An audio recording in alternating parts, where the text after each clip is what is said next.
Um dia, um outro homem amigo de Chico Xavier foi visitá-lo. E morava numa cidade próxima, mas precisava pegar um ônibus. Não era como uma cidade vizinha, levava aí uns 40, 50 minutos de viagem. E por que ele resolveu voltar ao Chico? Porque a casa dele estava numa confusão, muita briga. Muita briga. Ele não se entendia direito com a esposa, os filhos brigavam entre si. Então ele, que era espírita, e a sua esposa também, sua família toda era, mas ele não sabia o que estava acontecendo. Ou desconfiava, mas não tinha certeza. Então ele foi até o Chico, e como era amigo, não teve dificuldade de encontrar-se mais intimamente. E contou a história. Aí Chico ouviu com atenção, com aqueles olhos que sabem ver aonde os olhos humanos não enxergam. E perguntou para ele: meu filho, há quanto tempo você não faz o evangelho em família?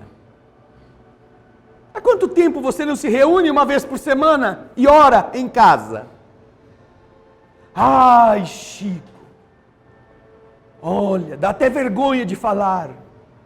Mas depois que a gente mudou para aquela cidade, que nós construímos a nossa casa, tantos problemas surgiram, tantas coisas que a gente se descuidou e a gente nunca mais fez o evangelho no lar. Meu filho, você é espírita, você sabe a importância da oração em família, não como um ritual, não como um amuleto, não como um pó mágico, mas como a renovação vibratória do lugar onde você mora.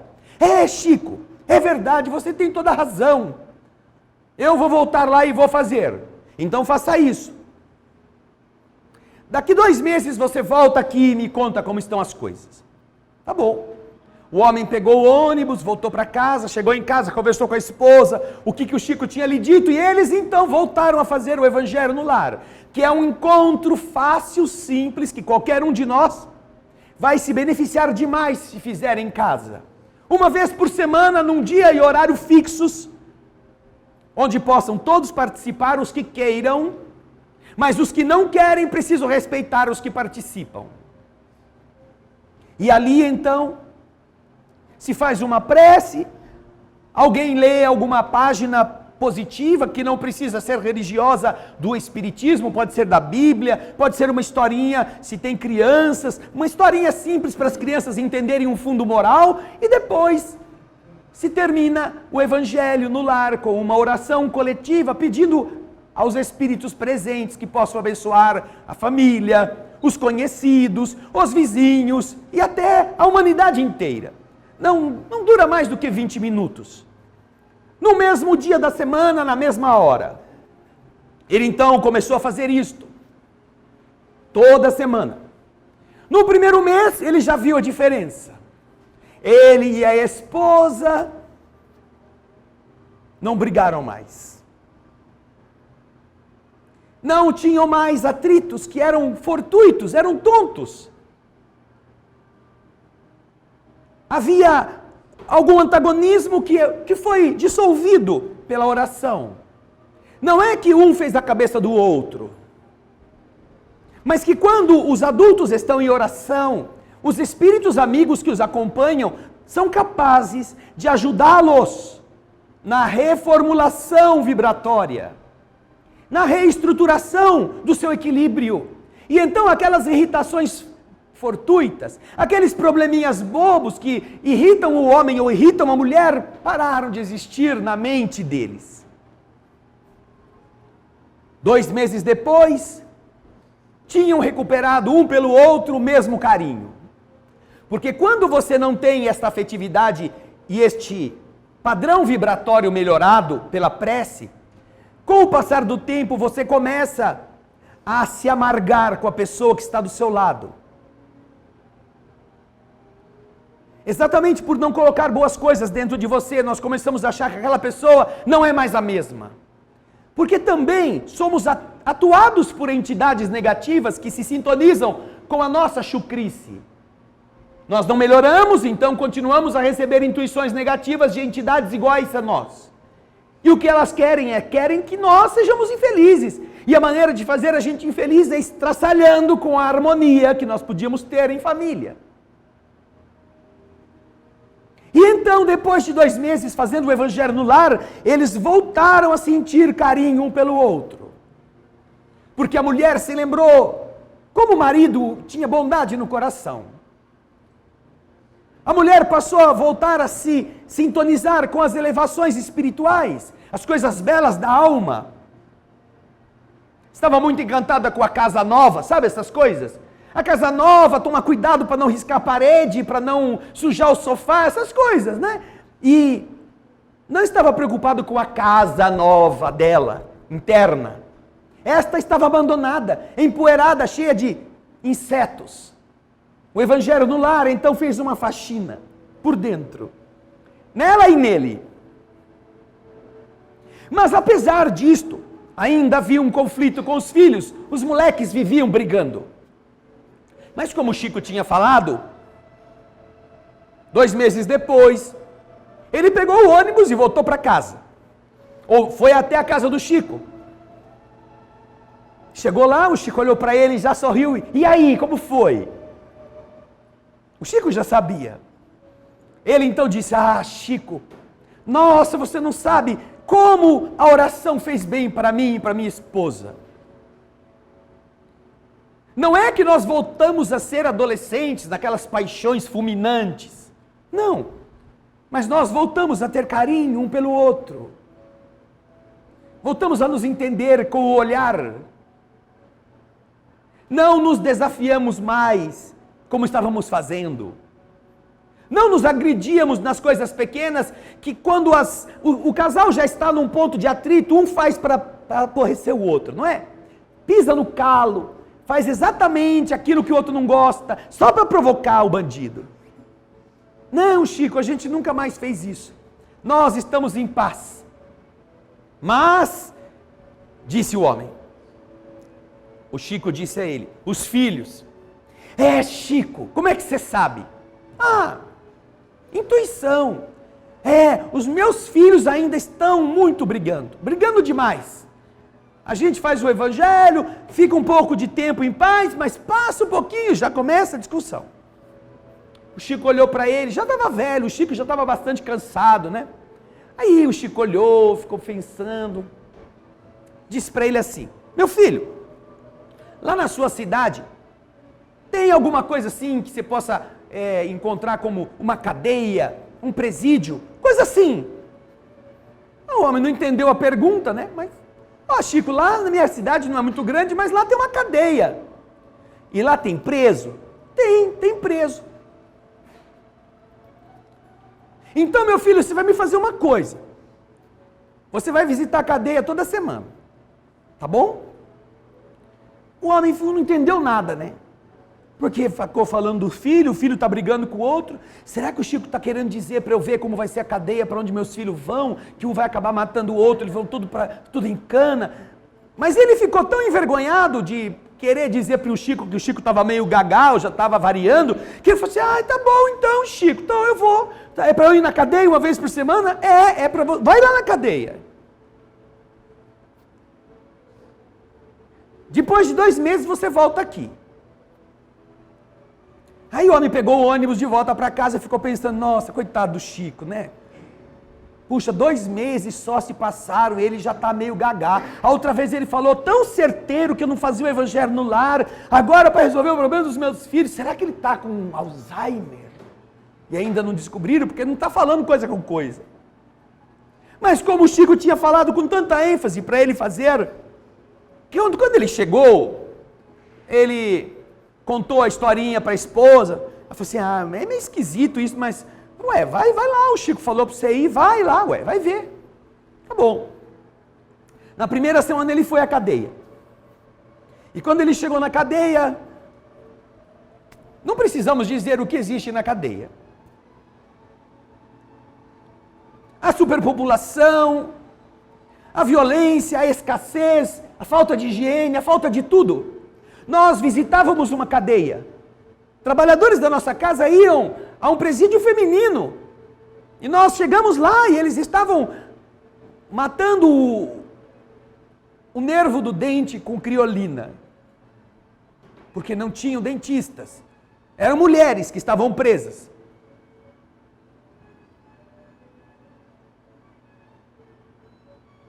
Então, isso acontecia na cadeia daquela comunidade. Todo mundo dizia que os malfeitores tinham que ser presos. Como dizem até hoje. É verdade. Quem não faz o que é adequado não pode viver em sociedade. Mas quando o homem viu o que aqueles seres humanos estavam submetidos a enfrentar, ele se deixou tocar pelo espanto e pela compaixão. Então, na primeira semana, ele foi para o trabalho e começou a fazer uma catança, começou a falar da experiência dele para os seus amigos de repartição e pediu: você pode me trazer um maço de cigarro? Pode me trazer meia dúzia de maçã? Pode me trazer pasta de dente? Eles não tinham papel higiênico, não tinham nada. Então, na primeira semana começou a catar as coisas, essas coisas tontas, essas coisas de higiene humana. Não é de luxo, não é de conforto, que certamente eles não podem receber. Mas de decência, de dignidade, que eles não souberam às vezes dar para as pessoas que eles feriram. Mas eles só vão entender isso quando eles perdem e quando alguém cuida deles. E então o homem começou a fazer isto. E na primeira semana, as pessoas que viam ele chegando com aquilo, ele procurou dar o que ele conseguiu para os que estavam em pior condição.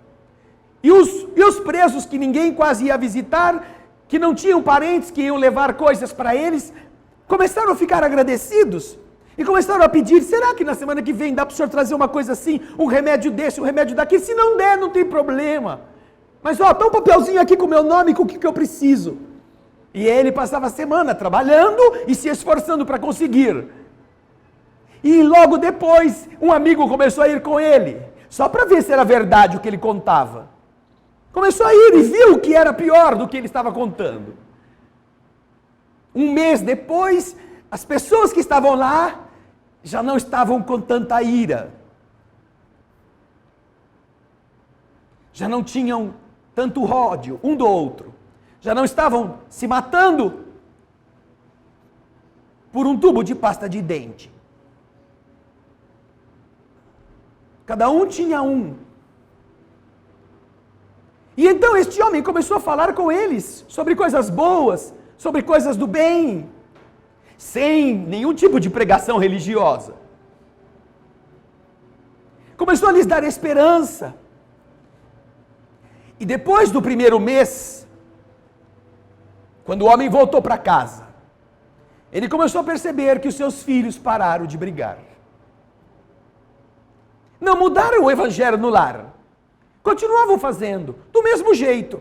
Não mudaram nenhum tipo de rotina na família, continuavam a ter as mesmas relações familiares e amistosas. Mas os filhos, um mês e uma semana, um mês e meio depois, não brigavam mais, estavam em paz.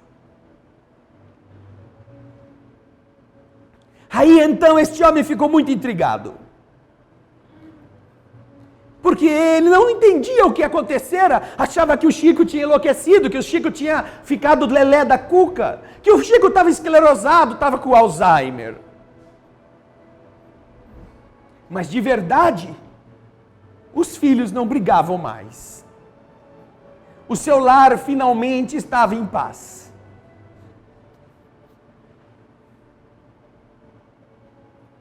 Mais 2 semanas, completou-se o período de 2 meses que o Chico tinha dito para ele esperar até voltar. Ele pegou o primeiro ônibus e disse: agora eu vou tirar isso a limpo com aquele homem lá.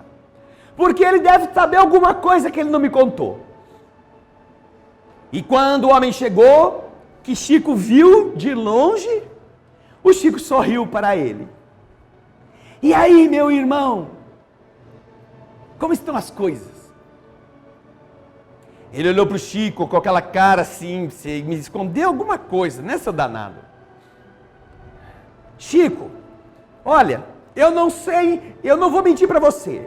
Você 1 mês atrás falou, quando eu te perguntei da briga dos meus filhos, eu esperava que você falasse, faz 2 vezes o evangelho então por semana, faz alguma coisa a mais, reza um pouco mais, faz, sei lá, vai na encruzilhada, faz alguma dessas coisas para aumentar o padrão vibratório. Você falou para eu no presídio. Sinceramente, Chico, eu achei que você estava meio destrambelhado.